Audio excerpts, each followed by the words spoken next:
На Visa Business Revolving картичката на Јолевски се вртеле многу пари. Поранешниот министер за одбрана секогаш имал помеѓу 5.000 и 20.000 евра на располагање. Месечно трошел по 3.000 или 4.000 евра. Најголем дел за авиобилети, хотели, ручеци, рентакар услуги. Имал добар вкус при изборот на хотели. Од резорти со спа центри и тениски терени, базени на отворено и на затворено, до луксузни апартмани. Избирал места каде имало добро сместување, но и одлична храна, од Вашингтон, Вермонт до Варшава. Па така, например, за престој во хотелот Черчил во Вашингтон, со службената картичка платил $1.094.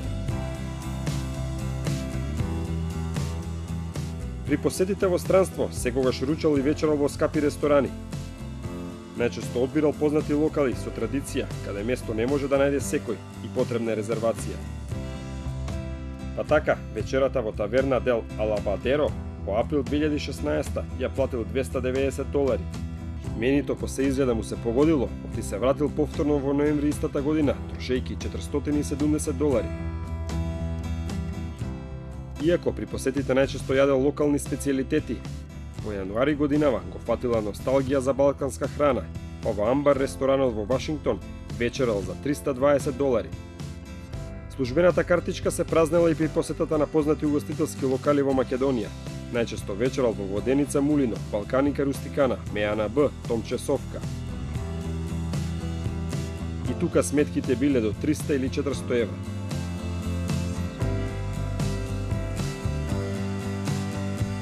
А како изгледа и колку чини менито на еден министерски ручек?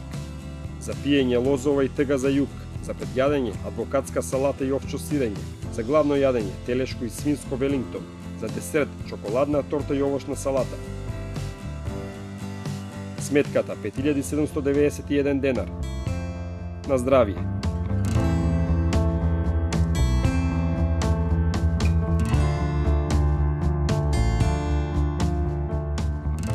Службени картички и можност за така наречени трошоци за репрезентација имале и други високи представници на Министерството.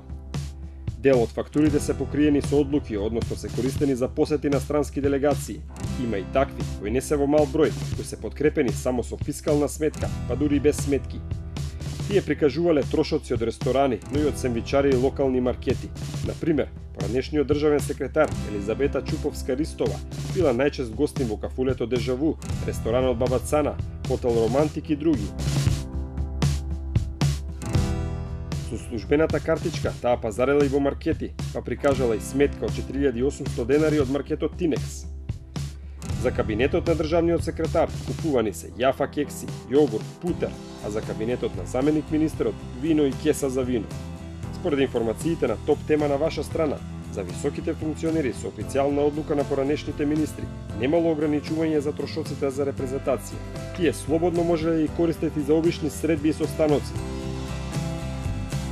Тука и кваката, како некој ќе докаже дали некој трошок бил за службена должност или не, односно, дали кексите и путерот биле за службените потреби на Министерството за одбрана.